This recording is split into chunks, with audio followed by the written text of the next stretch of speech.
Well, I want to talk about this, but I actually have other personal things as well going on that are pressing the hell out of me. but but I think I'll try. The point that I was thinking about discussing is um,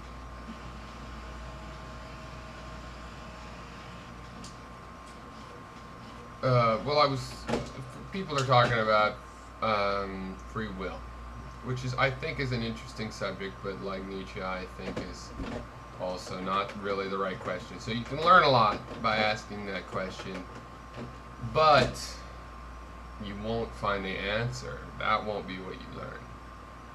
You're more likely to find why it's the wrong question. Now, Nietzsche, I don't totally agree with this, but I think it's insightful, so I'll say, said the question is not about free will, which raises the question of unfree will, and both of them are impossibilities and incomprehensible and incoherent in the logical sense, but are really matters of weak will and strong will.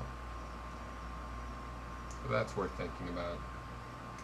But what I really was going to talk about is a mode of analysis that I use called extensional analysis. Now, extensional analysis is based on the philosophical idea that about language, which is simple enough to be, well, I want to say undeniable. There's a truth to it, but maybe it's not the deepest version of the deepest understanding of language. But I think it's pretty good. So the idea starts off with the philosophical concept, which is that every term has an intension and an extension. Now, terms have multiple definitions, so there's multiple intentions. There can be multiple extensions, candidates for each. But still, conceptually, each one is hopefully a one-to-one relationship between the intention and the extension. So the example I like to use is with coyotes, and one reason is because philosophers use, horse and other animals, and the coyote's kind of a spiritual animal. But anyway, let's say you emigrated to a new area that you're like on an exodus, and you're, I don't know, you're not even human yet. You're leaving Africa, and you come to an area where there's coyotes, and these coyotes are, you're not going to see unless you're lucky, a bunch of them at once. You're going to see one, and then you're going to see another, and then you're going to see another, and you might not even get a clear glimpse of them. But when you see the first one, you start to realize, oh, there's this animal, and I'm going to have to create a category. You might not consciously think that, but that's the reality. And then you see the second one, and you start to create a category in the third and fourth, and eventually you'll have a category. Well, this is the extension. You put these creatures in a category, and you say, well, they're all similar to each other. They had different markings. They were different sizes. Those differences will have some sort of an explanation, but that they're going to be categorized together. And that's the extension, the category. And that can come first. Then you have an intention. An intention is more the definition of what it means to be a coyote. How do you know if you're seeing a coyote?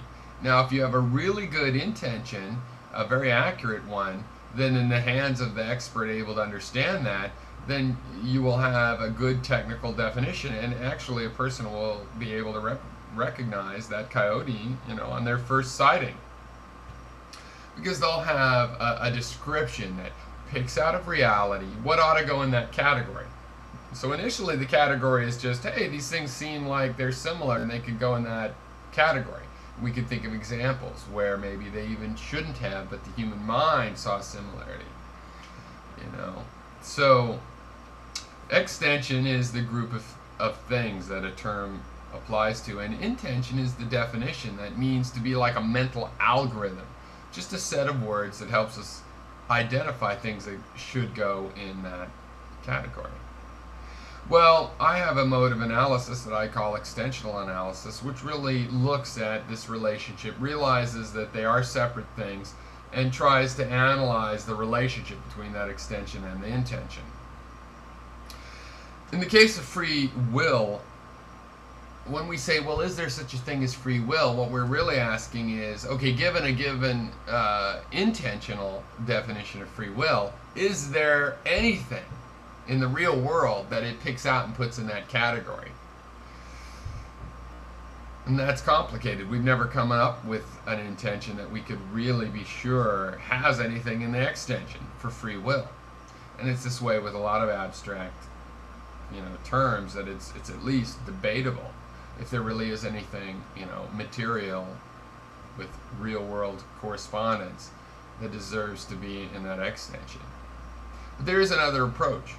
There are things that we call free will.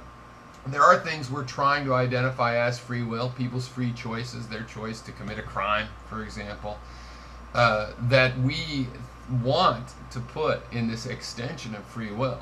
And so we can backtrack and we can say, well, there's a bunch of things in this category of free will. What is the definition? What intentional meaning of the word can apply to those things? Now, they exist.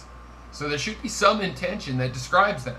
Some intention. And if we have to describe new terms and whole new frameworks and sciences to explain, then we ought to be able to at least describe those. Now, will that be what we want to mean by free will? Maybe, maybe not. But in the end, we should give up to what the material world has to offer.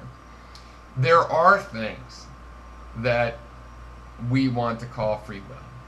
And if you accept that, then the question only is, what intentional definition would describe them?